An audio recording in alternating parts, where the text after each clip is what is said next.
Hello YouTube, and welcome to another video of me explaining what I'm doing on the engine swap on the Ford 8700. If you haven't watched these videos before, basically I bought an old 8700 Ford with a seized engine. I bought a New Holland Genesis combine engine, popped that in, done a lot of the work now, got it running last week.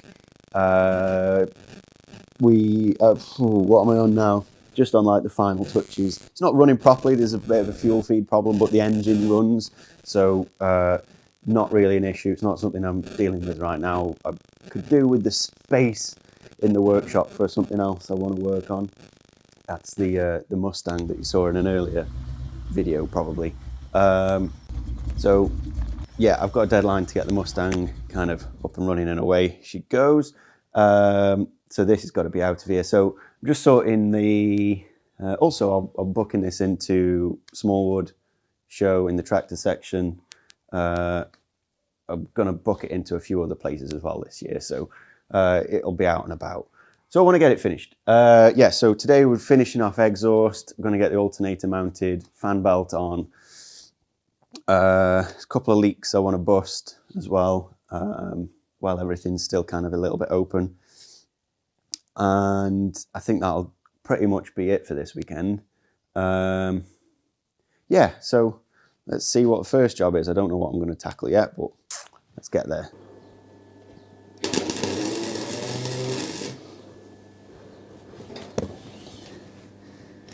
I didn't even get it.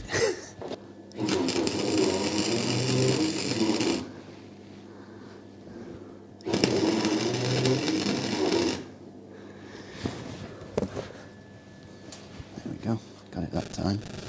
The thing with these helmets is they always pinch your hair. Yeah. So when you're trying to weld and then it pinches and you kind of go, ooh! And do a squiggly line.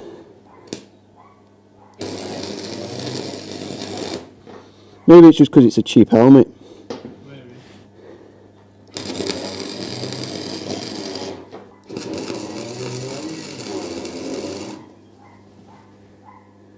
There we go.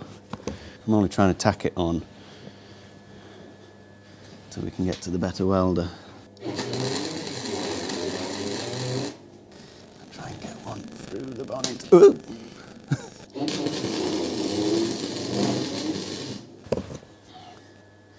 Lovely job. A little bit off centre, but I think I've got enough. I think there's like a gap between the exhaust silencer and the bonnet, like a chunky gap anyway, so we're all right. So from there to the turbo is all one piece, and that slides on separately so you can take it off individually. And then I've got a sort of bracket so that that's not got any wobble in it. I wanted to bracket it to the fan bracket that I made, but I don't want to start like, I eyed it up this morning and then I lose like being able to use the impact Ugga Dugga gun. So I might use that original bracket that was a cross member from the bonnet, cut a section out and just weld it either side of the exhaust, because it still bolts off, but it's now the bracket is welded to the exhaust.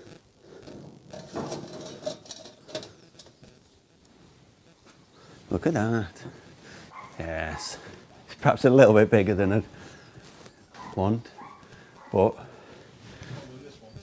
yeah. Don't show me scrap pile. It looks like a mess. That's all the bits that came off. No, I don't mind it actually. I might keep it that little tad longer just because it's got no cab on. Keeps the smoke above you, doesn't it? I think that looks pretty decent. So the plan in my head is,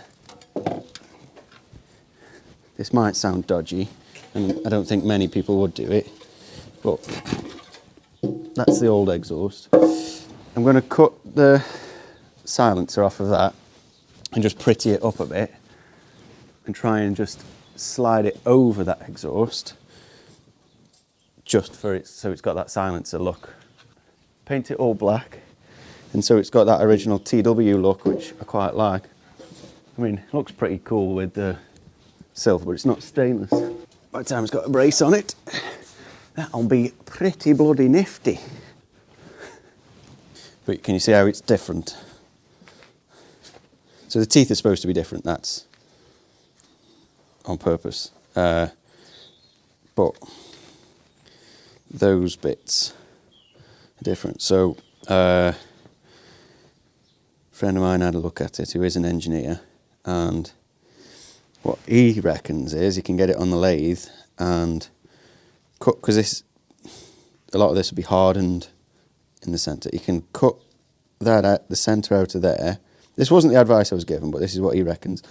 Cut the centre out of there, which makes that like an outer band, and then cut the teeth off of that one, and then put the centre core of that into there, effectively creating like an outer jacket with them teeth onto there. I don't know, it seems like a lot of work. I've also got in touch with a gear cutting company to see how much it is to make a few, because I feel like since I've been talking about it on the internet as well, there's actually quite a few people who've reached out to me like, if you can get one, can you get me one? So it seems like I might get a few made, and then there's some for other people.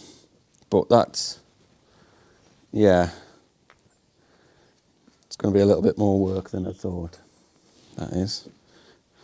It's not quite as bolt-on as I'd hoped. So the plan for the alternator is, there was this, I'm a bit short on space, as you saw in the last video.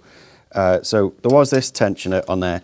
I think I'm just going to get rid of that and not use it at all, and use the alternator as a tensioner. And so, also in the last video, I'd mentioned about it being a left-hand alternator and I needed a right hand, and a couple of you said, yeah, you can take the pins out. I also said about when you buy stuff and you need to figure out whether you need it in the return window. This is why, is because, pardon me. This way you're now lining it up perfectly. You're like, oh. I know, yeah. So it came like that, and you can see how it lines up. So undo the screws like how I expected it to be, and none of the ears line up. Don't know why they've done that, but I'm now out of the return period, and I've got a thing that is a bit khaki-wampus to make it a right hand alter. Anyway, so I'm going to go for it. I'm going to use just the clamp. One giant pin through there anyway, and that'll clamp it together. That should be fine. It'll hold it in place.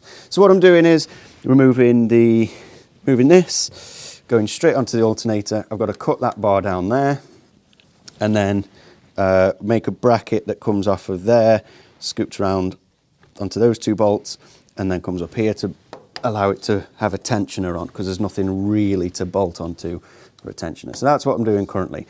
As I'm just messing with it, I am turning it out the way, just so I can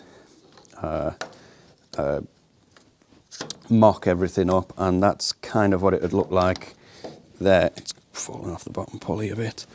There we go. So that's where it'd sit. And yeah, so that's what I'm doing now. Okay, so I've just been down the big workshop where the proper welder is and had to go at welding this. Now, forgive me, my welding is not very good. It started out lumpy like there, because that's even worse. I think that's my starting point. But you can see by the time I got to the end, got back round to it, it's starting to smooth out and I was getting the hang of it. By the time I got to, doing like there, you could see it's like, it's quite nice. But anyway, I'm going to clean it up with the old flappy disc, and this isn't stainless, this is mild steel, because I'm going to paint it anyway with the heat resistant black paint, because I'm going for the black look. So it doesn't matter if I can just clean it up, honk some black onto it, and then you won't see it, it'll just look tidy. So that's what I'm going to do now.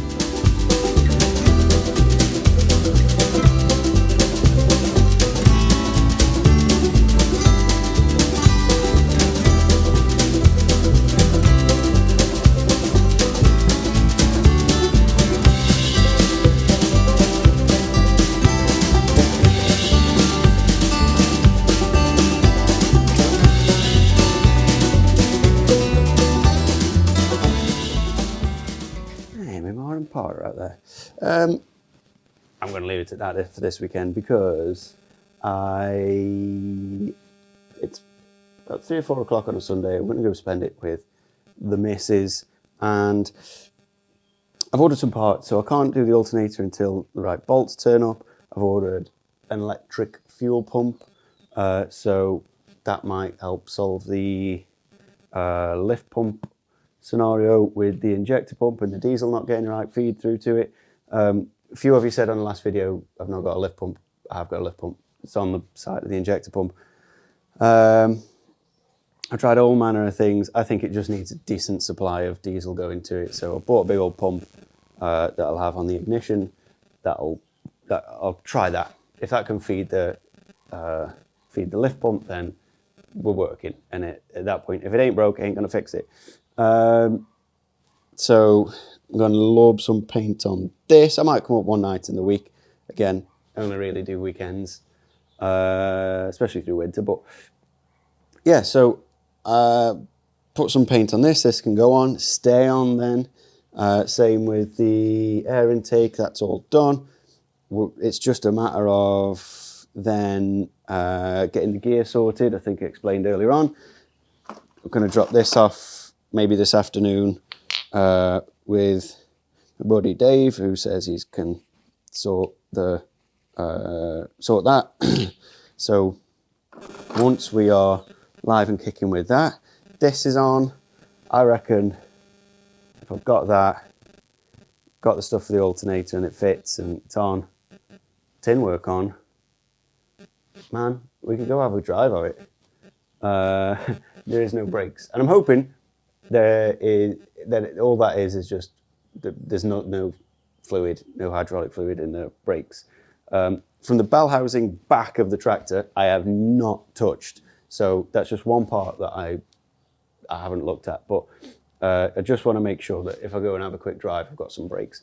So one quick job, I might come up in the evening in the week and just put some mineral fluid in to the brakes, and hopefully they just bleed up nice and we're away. Then, honestly, I don't know. It's all coming together now. There's really not much left. There's really not much left of it. So I'd love to be having a drive of it, especially as it's coming into springtime. It'd be nice to get it out and about. But yeah, if you've made it this far through the video, then please consider subscribing to my channel, hitting the thumbs up, leave a comment, or if you're watching this on Facebook, then you can follow my page or head over to YouTube and search for me on there. Even so, I'll see you in the next one. Hello, me pretties.